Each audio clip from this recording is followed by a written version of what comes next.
Welcome to Happy Healthy! I'm Wendy Wellness, Health and Science Correspondent for... Go. The best news show ever. Joining me today for this special segment of Happy Healthy are Montezuma, the Emperor of the Aztecs, and Atahualpa, the Emperor of the Incas. Happy Healthy, Montezuma, though you don't look so good.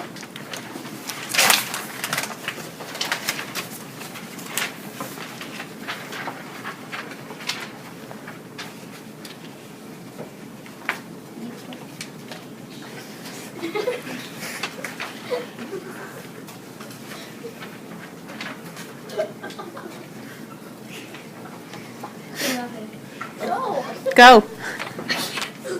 Well, the Spanish destroyed my Aztec Empire, and I've been dead for 400 years. It's hard to keep in shape, but besides that, I'm feeling pretty well. That's a relief, because this is Happy Healthy. And what about you, Atahualpa? How do you Incas stay so fit? Well, actually, Wendy, I'm dead too. Pretty much the same story as Montezuma's here. Francisco Pizarro came to Peru in the 1530s and killed me and wiped us out. It was Hernan Cortez in Mexico about a decade earlier who finished me off. It was the end of a brilliant, brutal domination. Which leaves me with one question. Who booked you guys for the show? This is supposed to be Happy Health, and you are both dead, and you were killed by conquistadors. To be honest, we're not really the victims here. We Aztecs and the Incas conquered millions of people and practiced them in human sacrifice.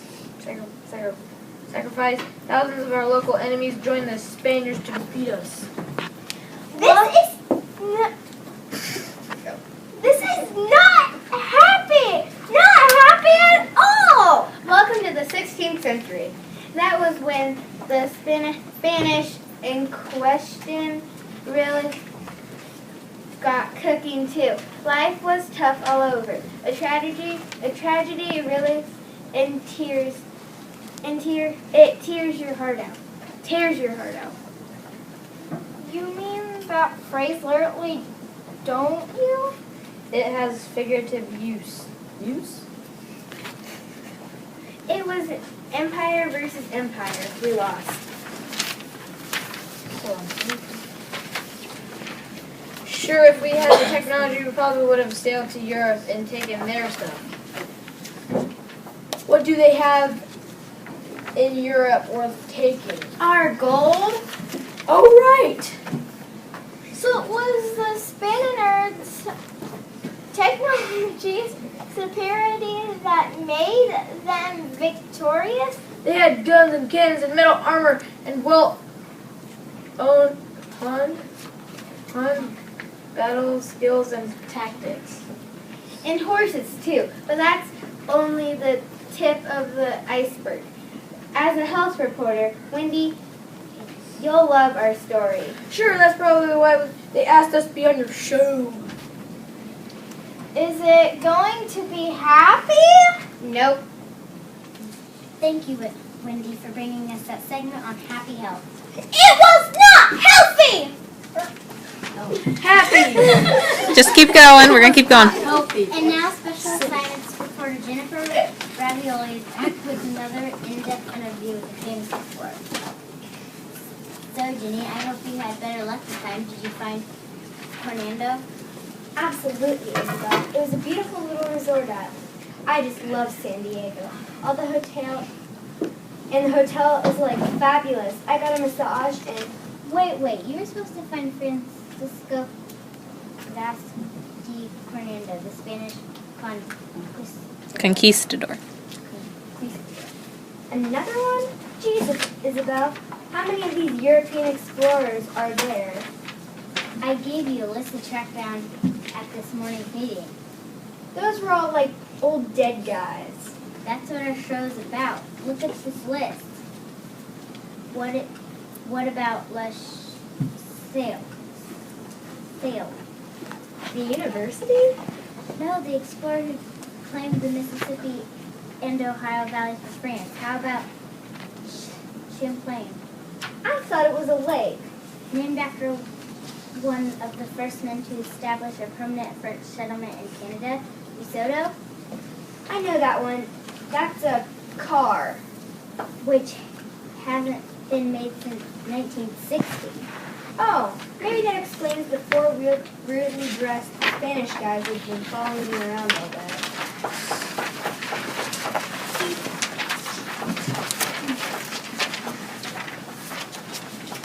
I don't think I want to hear about this. They were all like, blah, blah, blah, blah, DeSoto, about some important stuff they wanted to clear up about history. See, look, there they are. You guys gotta scoot I'm so closer sorry. together. I've been trying to ditch you guys all day. I didn't know you were famous. We're not famous. My friend Pedro and I are soldiers from Hernando de Soto. Yeah, we followed him for months through what is now the southeastern United States. We found nothing, no gold, no silver, nothing. Well, except the Mississippi River. We were the first Europeans to cross that. We heard you were digging up European explorers of the New World, and we wanted to set the record straight. There was a lot of exploration of the U.S. interior that went nowhere. Same with us. Just when you guys were floating around with DeSoto in 1540s, Miguel and I were trudging through the southwest of Colombia. He had some genius idea about finding the legendary 7 cities of gold. I think the natives were just messing with us on that one. Yeah, they lived in mud pueblos. That should have been a clue. You'd think they would have upgraded to gold if they really knew where those 7 cities were. A lot of marking for nothing. Well, at least we weren't falling into swamps of Florida with Ponce de Leon looking for the fountain of youth. Yeah, but my feet still hurt 450 years later. This is Peyton Pastime with the sports. It's been an exciting day with 2 top European squads duking it out to see who would be the first to circumnavigate the globe. With me from the losers' locker room is Captain Ferdinand Magellan, the Spanish coach now sitting in the hot seat. Coach Magellan, what happened out there? I take full responsibility for this loss, Peyton. It came out flat. When my 5 ships left Spain in 1519, we weren't mentally prepared. We thought we'd find the southwest passage through the Americas to the ocean on the other side. We came up with a little short. What was it? Too many off-the-field distractions? Nagging injuries? Did your team not stay hungry? Oh, trust me, we were all hungry all the time.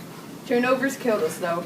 A couple of my ships deserted. We lost our focus. We sailed all the way around the tip of South America and into the Pacific Ocean, but we never came together as a team. And then you were killed in the Philippines? Those natives just made a big place and we didn't. They hustled us. But one of your ships and 18 of the original 277 on your team did make it across the Pacific and back to Spain to become the first men to sail around the globe. They have 110% Peyton. Those guys have nothing to be ashamed of. They are scrappy players and I'm glad they'll be returning. But it's still going to be a rebuild year.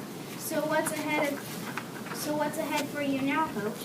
Well, I'm dead, of course, and seem to have lost a step or two. It's a business, Peyton. I get that. It's all about winning and losing. But I'm looking forward to spending time more with my family.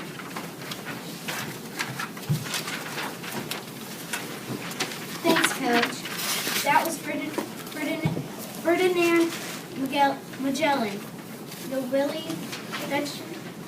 veteran and shoe-in for the Explorers Hall of Fame. He named the Pacific Ocean and the passage around South America is called the Strait of Magellan.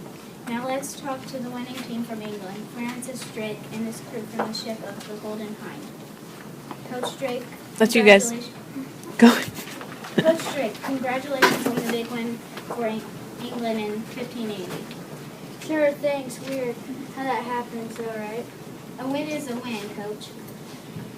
We just wanted to sail around South America to steal the silver from Spanish ships in the Pacific.